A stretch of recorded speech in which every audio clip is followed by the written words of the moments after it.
샬롬 반갑습니다. 성도 여러분, 1월 25일 주의 날 예배에 참석하신 여러분들을 주님의 이름으로 축복하고 환영합니다. 자, 오늘 2026년이 시작되고 벌써 1월 달의 마지막 주가 되었습니다. 2026년 올 한 해 성도님들은 어떤 좋은 일들이 있었으면 좋겠습니까? 성도님들 각 가정에 하나님께서 기뻐하시고 또 좋아하실 일들만 가득하기를, 풍성하기를 주님의 이름으로 간절히 소원합니다. 자, 오늘 우리에게 주시는 하나님의 말씀은 누가복음 1장 8절에서 25절까지의 말씀입니다. 우리 같이 한 목소리로 합독하겠습니다. 시작. 마침 사가랴가 그 반열에 차례대로 하나님 앞에서 제사장의 직무를 행할세. 제사장의 전례를 따라 제비를 뽑아 주의 성전에 들어가 분향하고 모든 백성은 그 분향하는 시간에 밖에서 기도하더니 주의 사자가 그에게 나타나 향단 우편에 선지라. 사가랴가 보고 놀라며 무서워하니 천사가 그에게 이르되 사가랴야 무서워하지 말라. 너의 간구함이 들린지라. 내 아내 엘리사벳이 네게 아들을 낳아주리니 그 이름을 요한이라 하라.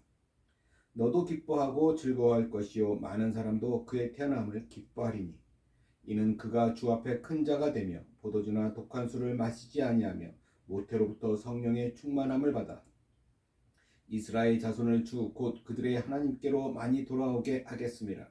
그가 또 엘리야의 심령과 능력으로 주 앞에 먼저 와서 아버지의 마음을 자식에게 거스르는 자를 의인의 슬기에 돌아오게 하고 주를 위하여 세운 백성을 준비하리라.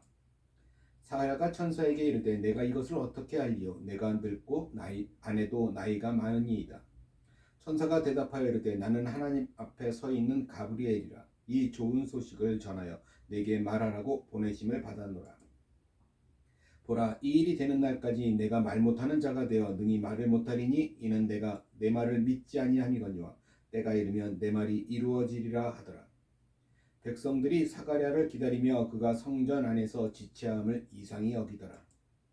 그가 나와서 그들에게 말을 못하니 백성들이 그가 성전 안에서 환상을 본 줄 알았더라. 그가 몸짓으로 뜻을 표시하며 그냥 말 못하는 대로 있더니 그 직무의 날이 다 되매 집으로 돌아가니라. 이후에 그의 아내 엘리사벳이 잉태하고 5달 동안 숨어 있으며 이르되 주께서 나를 돌보시는 날에 사람들 앞에서 내 부끄러움을 없게 하시려고 이렇게 행하심이라 하더라. 아멘. 오늘 저는 이 말씀을 가지고 기쁜 소식, 좋은 소식이라는 제목으로 하나님의 은혜를 나누기를 원합니다. 자, 오늘 말씀은 하나님의 천사가 하나님의 사람으로 살고 있던 이 사가랴에게 좋은 소식, 기쁜 소식을 전하는 이야기입니다.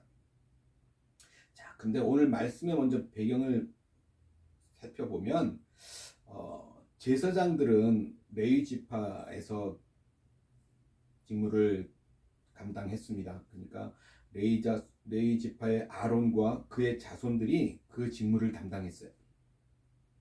자, 아론은 4아들이 있었습니다. 나답과 아비후 그리고 엘르아살과 이다말 이 4아들이 있었는데 그 4아들 중에 나답과 아비후는 레위기 10장 말씀처럼 성전에서 봉사할 때 다른 불을 가져다가 분향하다가 여호와 앞에서 죽게 됩니다. 자식이 없이 그렇게 죽게 돼요. 그리고 남은 엘르아살의 자손들 16족장하고 이다말 8족장, 그래서 도합 24족장이 24반열 우두머리가 되게 됩니다. 자, 그렇게 지금 그런 상황에서 자, 예수님 당시를 좀 더 자세히 보면 당시 제사장들은 약 2만 명 정도 될 것으로 우리가 추산합니다. 그래서 그들 모두가 한꺼번에 성전에서 섬길 수는 없었어요. 그래서 24반열로 나누어서 성전 봉사를 수행했습니다. 그러니까 한 반열에 대략 800명의 제사장들이 있었고 자기 반열의 차례가 오면 1년에 2차례 성전에서 이제 직무를 수행하게 되죠. 2번 직무를 하는데 1회 봉사할 때 그 기간은 약 7일이었습니다. 그리고 누가 직무에 적합한지 합당한지를 알아보기 위해서 제사장들은 순서를 정하고 또 제비를 뽑아서 성전에서 이제 봉사할 수 있는 기회를 가질 수 있었습니다. 지금 그런 배경이 그렇게 되어 있는 것이죠. 그래서 오늘 13절 말씀을 보세요. 이렇게 기록합니다. 천사가 그에게 이르되 사가랴 무서워하지 말라. 너의 간구함이 들린지라. 내 아내 엘리사벳이 내게 아들을 낳아주리니 그 이름을 요한이라 하라.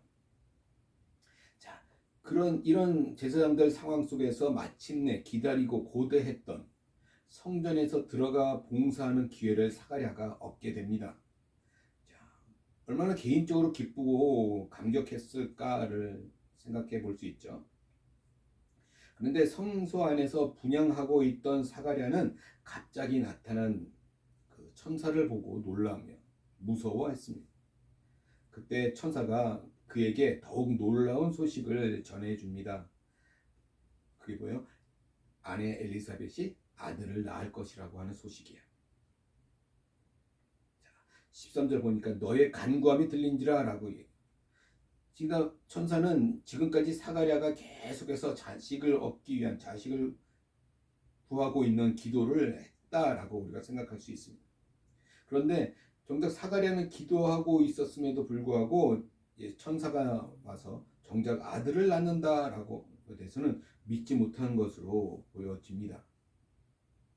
자, 그리고 사가랴가 아들을 낳으면 요한이라고 이름을 지으라고 천사가 말해주죠.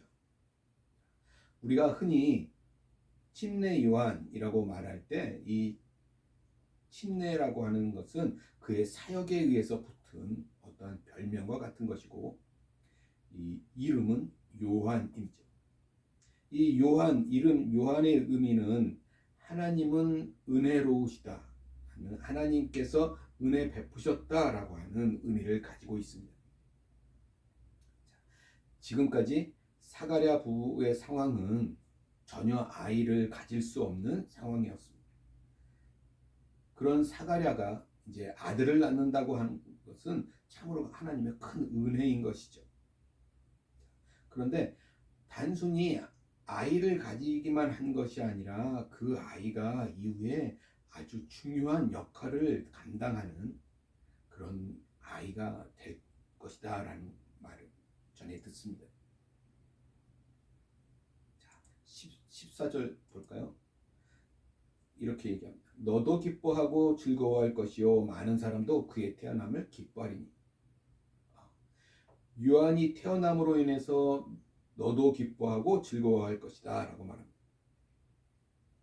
사가랴는 지금 평생 기다려왔던, 어쩌면 일생에 한 번뿐이 없을 그런 하루가 되어서 제사장의 직무인 성소에서 분향단 일을 하고 있었습니다. 이 일만으로도 그에게는 큰 기쁨이었어요. 그런데 그곳에서 아들을 낳게 될 것이라는 소식을 듣게 된 것이죠. 이 또한 아주 놀라운 소식이었습니다. 그런데 뒤에 뭐예요? 많은 사람도 그의 태어남을 기뻐할 것이다 라고 말합니다. 자, 요한이 태어나는 것은 이 지금 사가랴 부부의 개인적인 기쁨과는 또 다른 차원의 기쁨을 많은 사람들에게 가져다 줄 것이다 라고 하는 의미인 것이죠. 무엇 때문에 그럴까요? 요한은 구원의 시대를 알리는 전파자가 될 것이기 때문에 그렇습니다. 온 인류의 소원인 구원자 메시아가 오신다고 하는 소식을 전하는 사람이 될 것이기 때문에 그렇습니다. 성도 여러분, 세상에서 아주 좋은 소식은, 기쁜 소식은 아무리 좋아도 그 유효 기간이 있습니다. 그런데 요한이 태어나면서 전하는 소식은 뭐예요? 영원한 소식인 거예요. 영원한 좋은 소식을 전할 것입니다. 모든 사람에게 임하는 좋은 소식이에요. 또 놀라운 소식입니다. 그 일을 감당하게 된다라는 것이죠. 자, 15절. 이는 그가 주 앞에 큰 자가 되며 포도주나 독한 술을 마시지 아니하며 모태로부터 성령의 충만함을 받아. 요한은 주 앞에서 큰 자가 된다라고 말합니다. 이것은 무슨 의미입니까? 새로운 시대를 알리는 사람이기 때문에 그래요. 그가 전하는 말이 생명을 전하는 말이 되기 때문에 그렇습니다. 요한은 하나님의 나라를 위해 평생 나실인이 될 것입니다. 나실인이 무엇입니까? 나실인은 거룩하게 구별된 자, 헌신된 자라고 하는 뜻이에요.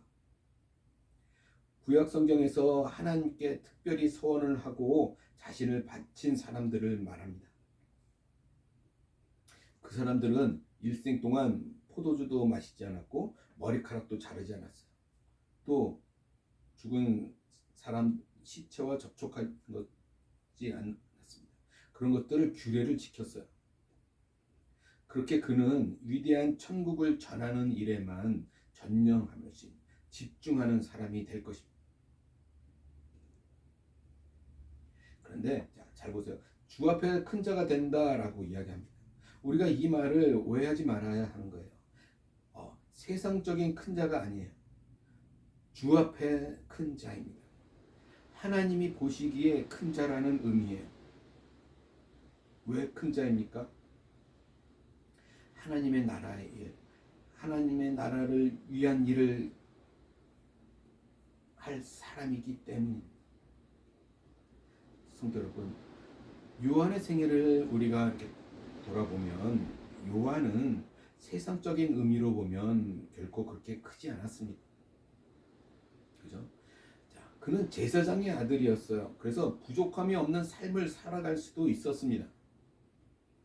그러나 그는 그 세상의 것들을 누리지 않았어요. 그죠? 광야에서 살았고 메뚜기와 석청을 먹고 살았습니다. 또 그는 일찍 죽게 되죠. 죽음을 당합니다. 그러나 성경은 오늘 말합니다. 누가복음 1장 16절 보세요. 이스라엘 자손을 주 곧 그들의 하나님께로 많이 돌아오게 하겠습니다. 그는 사람들을 하나님께로 많이 돌아오게 할 것이다 라고 말합니다. 그래서 큰 자예요. 세상적으로 볼 때는 그렇게 큰 자가 아닐 수 있지만 하나님이 요한을 바라볼 때는 큰 자라는 것입니다. 그렇다면 오늘 성도 여러분, 내 주변의 사람들이 나 때문에 하나님께로 더 가까이 돌아오게 해야 합니다. 우리들도 그래야 하는 거예요. 그 일에 최선을 다하면 지금 우리가 하는 일이 무엇이든 간에 주 앞에 큰 자가 될 수 있습니다. 간절히 소망하기는 오늘 모든 분들이 올 한 해 2026년에는 주 앞에 큰 자가 되기를 열망하고 이루어 갔으면 좋겠습니다. 자, 오늘 사가랴에게 놀라운 일이 일어났습니다. 사가랴는 도저히 믿기지가 않았습니다. 하나님 앞에 의인이었다라고 평가받는 이 사가랴에게도 믿음의 연약함이 있었다라는 것입니다. 자, 18절 보세요. 사가랴가 천사에게 이르되 내가 이것을 어떻게 알리오? 내가 늙고 아내도 나이가 많으니이다. 내가 어떻게 알겠습니까? 라고 말합니다. 여기서 어떻게는 뭐예요? 무엇에 근거해서 라고 하는 의미예요. 즉 사가랴는 천사가 지금 전한 하나님의 말씀에 대해 나와 나의 아내가 나이가 많은데 무엇에 근거해서 이것을 알 수 있겠습니까? 라고 반문하고 있는 거예요. 다시 말하면 사가랴는 천사의 말에 확실한 증거를 요청하고 있는 것입니다. 하나님의 나라, 영원한 나라, 그 영광의 나라의 주인으로 오시는 분을 미리 전하는 일을 맡은 요한을 잉태한다고 하는 그 놀라운 소식을 전해 듣지만 믿지 못했습니다. 그럼에도 사가랴가 그 주인공이 되어서 요한을 낳게 될 것입니다. 자, 그리고 이어서는 주님께서 오시는 이야기가 오늘 본문 뒤편에 기록되어 있습니다. 이 역시 매우 놀라운 일일 뿐더러 매우 기쁜 일이죠. 그런데 세상은 여전히 제대로 알지 못하는 사람들로 가득했습니다. 매우 기쁜 소식의 주인공이 오셨음에도 불구하고 잘 몰랐어요. 세상은 늘 그래 왔습니다. 지금 2000년이 지나 오늘이 있어요. 오늘 하나님의 나라도 힘있게 그 백성들을 부르고 있습니다. 그렇죠? 구원을 받을 사람들을 부르고 있어요. 그럼에도 불구하고 사람들은 그것을 좋은 소식을 듣지 않고 있습니다. 기쁘고 좋은 소식에도 불구하고 세상적으로 할 일이 많다고 다른 곳으로 가기에 바쁩니다.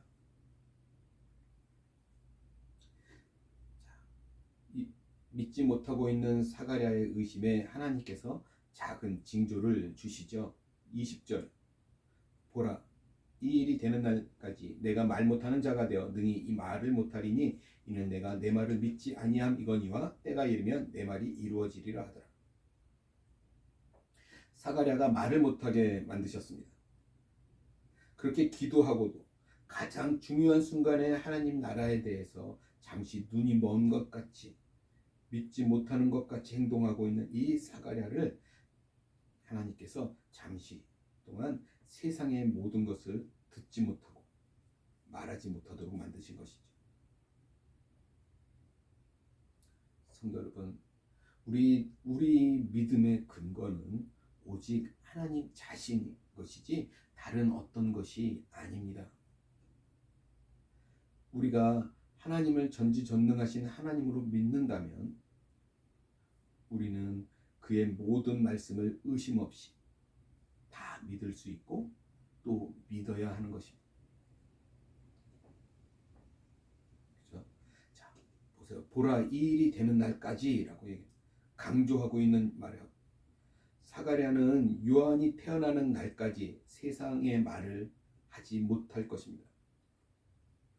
되는 날까지. 이 단어를 통해 약속된 하나님의 나라가 이 땅에 이루어지고 있는 것을 보여주고 있는 거예요.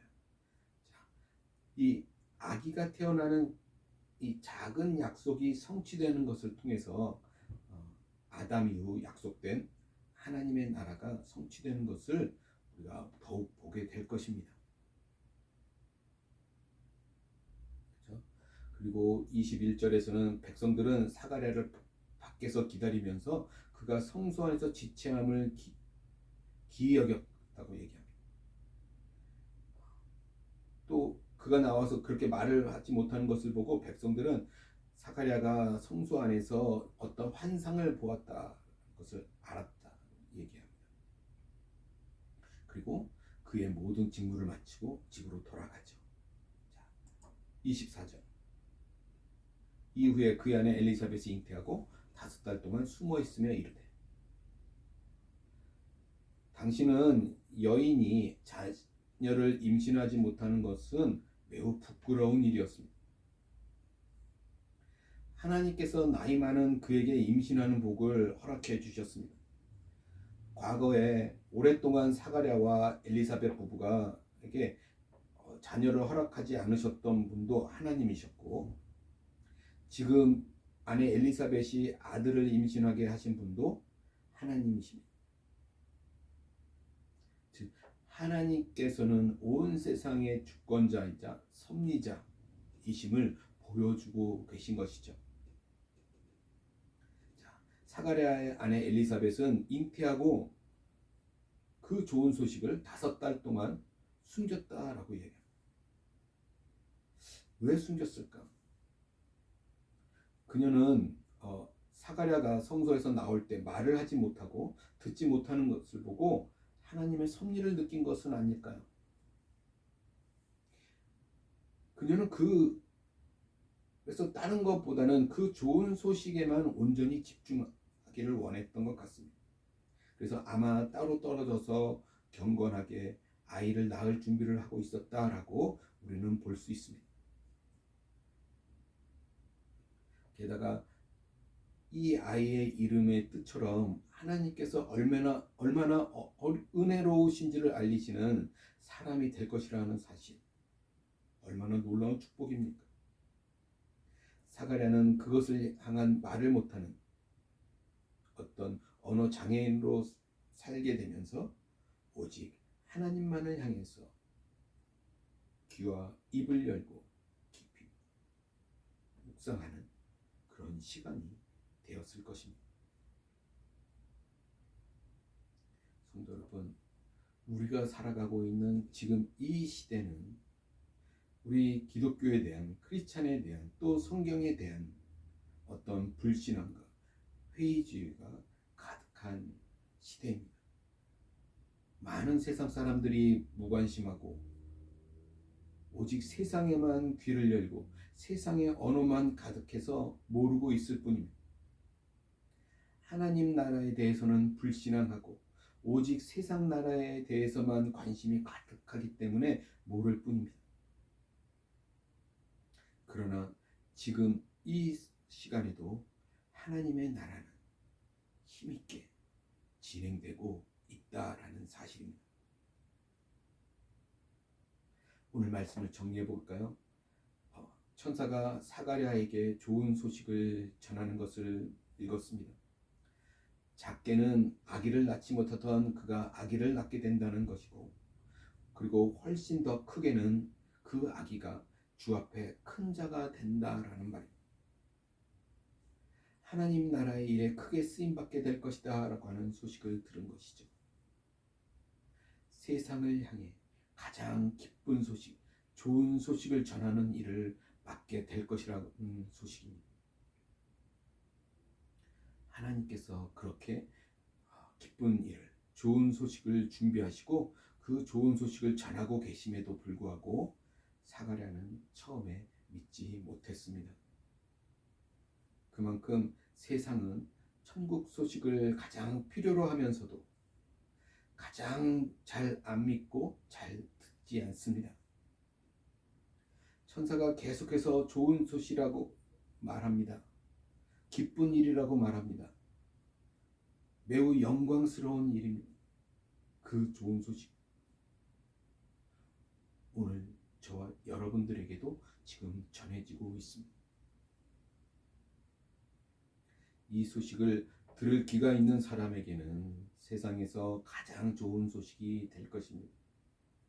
그러나 들을 귀가 없는 사람에게는 그저 따분한 이야기에 불과할 것입니다. 간절히 소원하기는 하나님께서 전하시는 이 좋은 소식, 이 기쁜 소식을 들을 수 있기를 바랍니다. 놀랍고 기쁜 천국 소식을 들을 수 있기를 바랍니다. 또 전할 수 있기를 바랍니다. 우리가 그렇게 한다면 우리는 가장 좋은 소식을 듣는 것이고 가장 좋은 소식을 전하는 사람이 될 것입니다. 이 땅에서 이루어 가야 할 하나님의 나라, 주님 다시 오심으로 새 하늘과 새 땅이 될 때 맞이하게 될 그 하나님의 나라를 우리가 생각하고 또 전하면서 살아가는 올 한 해가 되기를 간절히 소원합니다. 2026년 하나님께서 기뻐하시는 좋은 일들을, 좋은 꿈들을 꾸시고 그 꿈들을 이루어 가시는 새해가 되기를 주님의 이름으로 간절히 소원합니다. 기도하겠습니다. 할렐루야, 전능하신 주님을 찬양합니다. 그렇습니다. 오늘 우리들에게도 사가랴에게 전해졌던 그 놀라운 소식이 전해졌습니다. 메시아가 오신다는 소식이 전해졌고 메시아가 다시 오실 것을 또한 우리는 믿고 바라보고 기대합니다. 하나님, 오늘 우리 가운데 세상의 일로 분주하고 바쁜 것들이 있었다면 오늘 다시 한번 돌아보게 하시고 온전히 기쁘고 좋은 소식을 또 세상에 전할 수 있는 그런 믿음의 사람들이 올 한 해 다 될 수 있도록 주님 우리와 늘 함께하여 주시옵소서. 성령으로 충만케 하셔서 오직 성령의 의지함으로 성령 충만함으로 그 말을 전할 수 있는 우리가 되게 하여 주시옵소서. 감사하며 우리 주 예수 그리스도 받들어 간절히 기도드리옵나이다.